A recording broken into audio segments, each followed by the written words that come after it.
Hello, dear children. Good morning. Welcome to English Kingdom. Today we are going to read a poem. The name of the poem is No Men Are Foreign. Foreign का मतलब होता है विदेशी. Means no one is foreign. Means no one is what to say of another country. कोई भी किसी दूसरे देश का नहीं है. All are citizens of our world. और सभी के सभी जो लोग हैं वो एक ही दुनिया के हैं. So the title itself talks about brotherhood and uniformity and unity. ये जो टाइटल है ये किन किन चीज़ों की बात कर रहा है? ब्रदरहुड की बात कर रहा है, यूनिफॉर्मिटी की बात कर रहा है और यूनिटी की बात कर रहा है.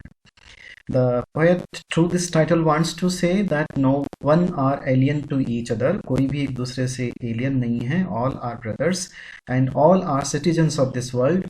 And this world or this earth has many challenges and we have to face all those challenges collectively.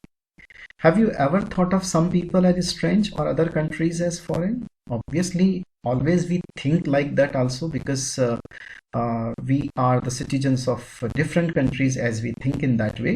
क्योंकि हम जिस तरीके से सोचते हैं उससे तो हमें यही लगता है कि हम अलग अलग देशों के नागरिक हैं और दूसरे देश के नागरिक हमें बहुत अजीब से लगते हैं या हम उनको फॉरेनर्स भी कहते हैं. We have many ways of thinking of other people as different from us as them. हम जो दूसरे लोग जो हैं उनके बारे में हमेशा यही सोचते हैं कि वो दे हैं और हम वी हैं. वी से अस बना है और दे से दम बना है. यानी हमें लगता है कि हम तो इंडियंस हैं और वो अमेरिकन्स हैं, वो पाकिस्तानीज हैं, वो जापानीज हैं. इस तरह से they may belong to a different country और स्पीक अ डिफरेंट लैंग्वेज. वो हो सकता है कि अलग कंट्री से बिलोंग करते हों, अलग लैंग्वेज बोलते हों, अलग दिखते हों, yet they all people are human beings. So in the name of humanity we are actually brothers. Humanity के नाम पर हम brothers हैं, हम same हैं, different नहीं हैं. In this poem, however, the poet reminds us of the many ways in which we are all the same. फिर भी पोएट इस पोएम के थ्रू हमें ये बताने की कोशिश कर रहे हैं कि हम डिफरेंट नहीं हैं, हम सेम हैं. क्यों सेम हैं? Because we all are human beings.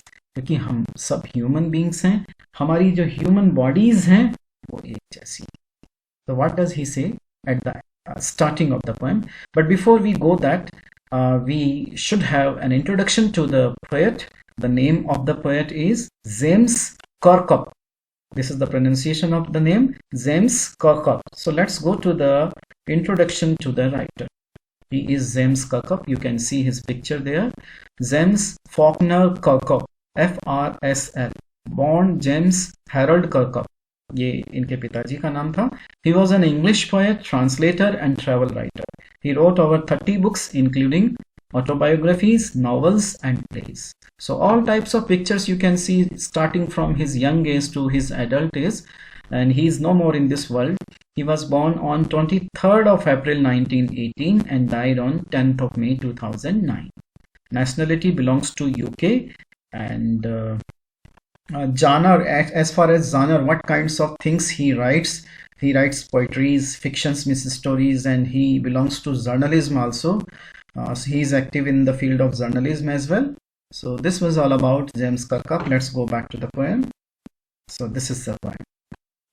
Let's begin it. What does he say at the starting of the poem in the first stanza? Remember, no men are strange, no country is foreign. Remember, कोई भी आदमी strange नहीं है और कोई भी देश foreign नहीं. Why do we think that people are strange? Other people are strange. We think other people are strange because they speak different language, because they look different in a different way. क्योंकि वो अलग तरीके से दिखते हैं, उनके physical structure अलग तरह की होती है, वो अलग भाषा बोलते हैं, अलग खाना खाते हैं. उसके आधार पर हम समझते हैं कि वो स्ट्रेंज हैं. हम उनको स्ट्रेंज लगते हैं और वो हमारे को स्ट्रेंज लगते हैं. लेकिन the poet says no man are strange. कोई भी मैन स्ट्रेंज नहीं है, कोई भी कंट्री फॉरेन नहीं. Beneath all uniforms a single body breathes like ours. Beneath all uniforms, ये जो यूनिफॉर्म है, ये यूनिफॉर्म वर्ड यहाँ पर बॉडी के लिए रेफर करता है. जो बाहर का स्ट्रक्चर हमारा दिखता है, बॉडी की जो लेयर, जैसे हम यूनिफॉर्म पहनते हैं, ऐसा कहा जाता है कि वी टेक मैनी बर्थ्स. हम बहुत सारे जन्म लेते हैं. इनकारनेशन में जो लोग बिलीव करते हैं कि सोल इज परमानेंट, कि सोल तो परमानेंट होती है and body keeps up changing, और बॉडी लगातार बदलती रहती है। तो ये यूनिफॉर्म जो शब्द है ये रेफर करता है ह्यूमन बॉडी को। तो हर यूनिफॉर्म के नीचे, यानी हम सबकी शक्लें अलग अलग हैं, हम सब की फिजिकल स्ट्रक्चर अलग अलग हैं, उसी के बेस पर हम अपने आप को स्ट्रेंथ मानते हैं। तो हमारी जो बॉडीज हैं उन सभी बॉडीज के नीचे एक single body breathes like ours. Single body means सबकी बॉडी एक जैसी, single body means the same body breathes like ours. जैसी उनकी बॉडी है वैसी हमारी बॉडी है beneath all uniforms। तो uniform here refers to the outer layer of the body। Body की जो आउटर लेयर है उसको रेफर करता है uniform. The land our brothers walk upon is earth like this, in which we all shall lie।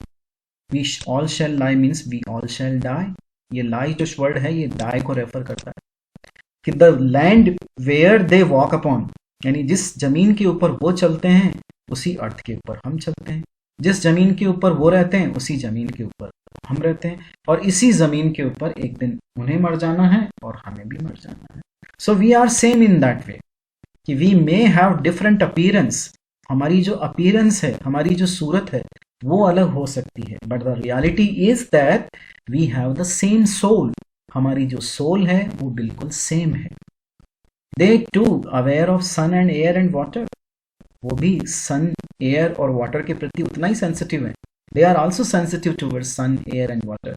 They also need sun, air and water like us. They also are affected by the lack of sun, air and water. They also are fed by peaceful harvest. Peaceful means when there is no war, then it is called peaceful। harvest means field, या जिसे कहते हैं खेती जिसको हम बोलते हैं, उनका भी जो है जब पीस का समय होता है उस समय अच्छी खेती होती है, उनका भी जो खाना है उसी से चलता है।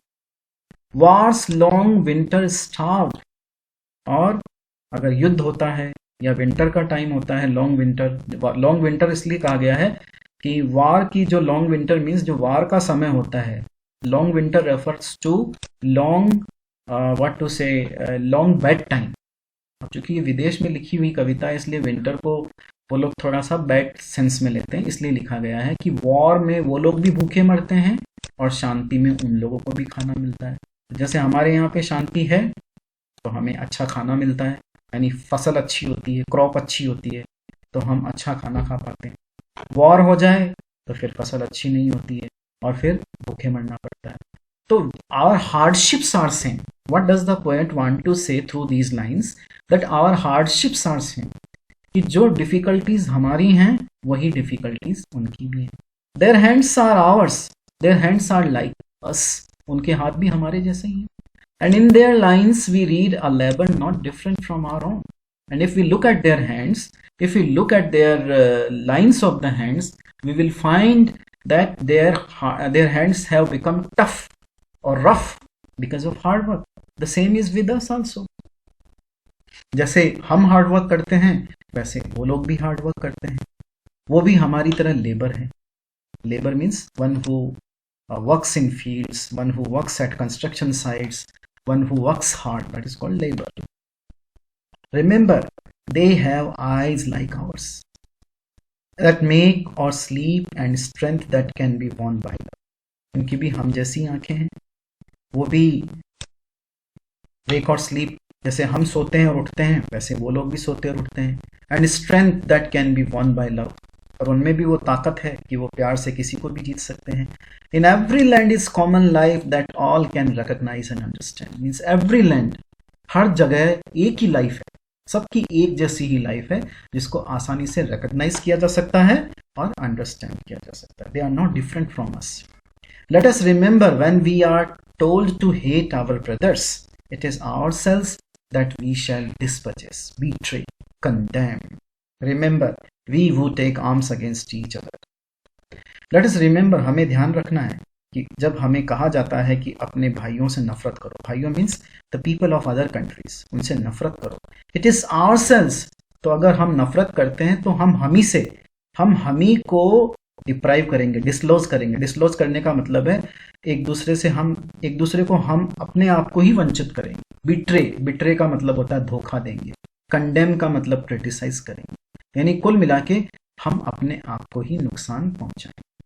अगर हम एक दूसरे से नफरत करेंगे। Remember we would take arms against each other, ये आर्म्स का मतलब यहाँ वेपन से है। अगर हम एक दूसरे के खिलाफ अपने हाथ उठाएंगे या वेपन्स उठाएंगे तो actually we will harm ourselves, हम अपने आप को ही नुकसान पहुंचाएंगे, किसी दूसरे को नहीं। It is the human earth that we defile, defile means pollute, ये धरती है इसी को हम पोल्यूट करते हैं। किससे पोल्यूट करते हैं? और हेल्स ऑफ फायर, और हेल्स ऑफ फायर, फायर का मतलब फायर एंड डस्ट, फायर का मतलब है हेट्रेड, नफरत, डस्ट, डस्ट का मतलब है मिसअंडरस्टैंडिंग। हमारी जो हेल्थ का मतलब है हमारी कमियां या हमारे बुरे गुण, हमारे बुरे गुण कौन से हैं कि हम एक दूसरे से नफरत करते हैं, हम एक दूसरे को मिसअंडरस्टैंड करते हैं।